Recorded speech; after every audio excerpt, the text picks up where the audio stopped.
But we basically started with kind of a primer, like let's talk about benefit ladders, let's talk about Maslow's hierarchy, and let's frame each of those categories through those lenses, and then really talk about what each of those categories means right now. So for cooking, which is the heart of the brand, what we've been doing the longest and we're known the best for, cooking and baking, we took cooking separately, baking separately, and we said, well, what does it mean for people? So whereas cooking was like every day a way to feed your family and express yourself and, you know, lots of things that happen in the pre-COVID world, it suddenly took on a heightened state of importance. Primarily, it was about safety. It was about nourishment. It was about nourishment of the body and then nourishment of the soul. It was about togetherness and, you know, sharing a table and eating out of the same vessels with relatively limited options, because everyday things like trips to the market became a challenge.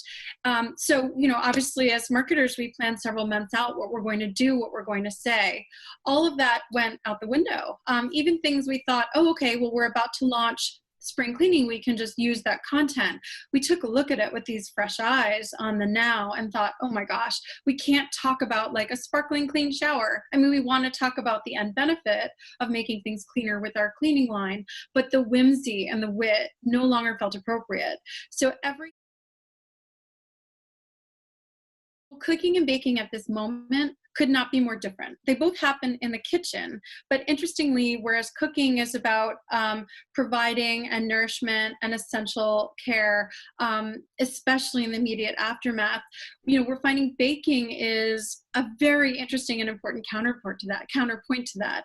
So, you know, we've read lots of articles around stress baking and procrastinating and all of these like funny terms, but they really started to come true. So it was a way to create something through warmth, literal warmth, that provides figurative warmth.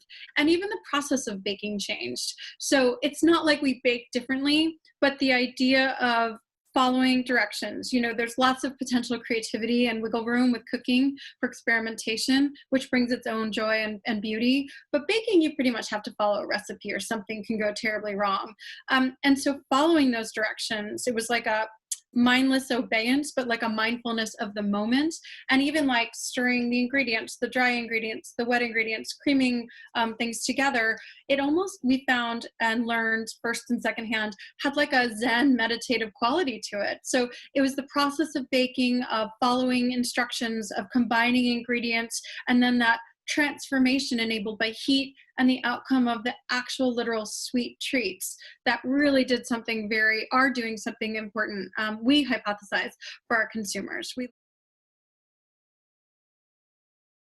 Until there's a vaccine or really powerful therapy, people are not going to rush back into real life the way they lived it before. And so what does that mean? And it probably means, even if you're not literally confined to the home, spending a lot more time at home than you normally would, and spending it with your immediate family. You know, there aren't going to be as many dinners out. People are going to be dining in. And even though it doesn't have that immediate intensity of the first many weeks of the COVID era, there's going to be probably a greater comfort level at bringing that sort of culinary experience to the home. There's also the question of whether people will want others coming into their home, you know, people who have cleaning services, people who have, you know, contractors coming in and out. Are the people going to do more things themselves? We're certainly prepared from a cleaning standpoint to help people have a line that is really thoughtfully designed. So for people who, we always say that for everything we make, people who use our tools, people who love those tasks and chores love them even more, and people who hate them less. So if people are going to be, you know, doing a lot more on their own in their home, including cooking, baking, including cleaning, with OXO, they'll be able to partake in that with greater pleasure and with less negative attachment to it. So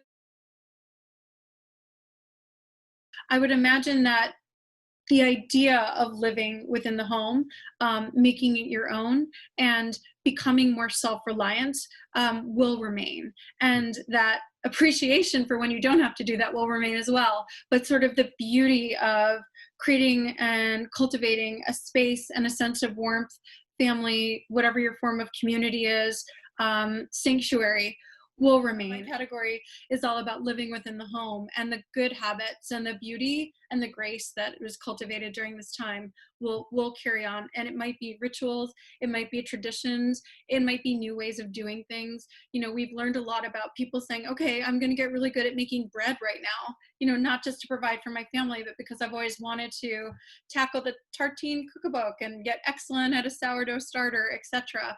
And chances are, once people have fallen more deeply in love with something, even if it was born of necessity, there's a really good chance they'll preserve that and make that a part of their rituals that they choose to do, not just the rituals that they have to do.